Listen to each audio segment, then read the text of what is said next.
আমাৰ অসমৰ মুখ্যমন্ত্ৰী মাননীয় হেমন্ত বিশ্ব শৰ্মা ছাৰ আজি আমাৰ অসমৰ ৰাইজক যেনেকৈ কটকটীয়া নিৰাপত্তা দি ৰাখিছে, ইয়াত কোনো বাংলাদেশী, কোনো জিহাদী, কোনো উগ্ৰপন্থীক কোনো ধৰণৰ সা সুবিধা দিয়া নাই।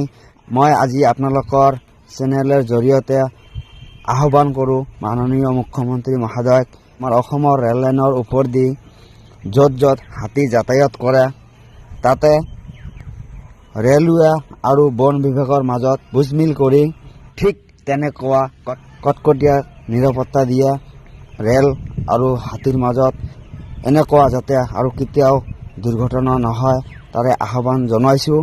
আৰু লগতে মই ক'ব খোজোঁ, আজি যিটো দুৰ্ঘটনা এইটো সহজ নহয়, খুবেই দুৰ্ভাগ্যজনক, অতি দুখ লগা ঘটনা। কাৰণ এটা এক্সিডেণ্টতে 7টাকৈ হাতী নিহত হৈছে। সঁচাকৈ সকলোৰে মন চুই গৈছে।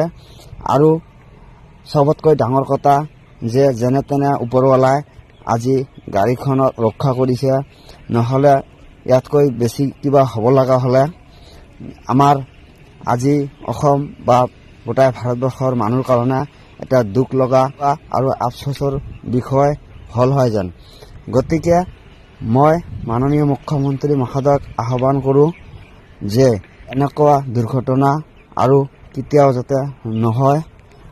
আৰু আহ্বান কৰোঁ আজি ঘটনাটোক লৈ যাতে তদন্ত কৰে যে ইয়াতে সঁচাকৈ ৰেল বিভাগৰ দোষ নে বন বিভাগৰ দোষ, ইয়াত এটা উচিত তদন্ত কৰি যাৰ দোষ হ'ব তাক উচিত শাস্তি দিবলৈ মই আহ্বান কৰিছোঁ।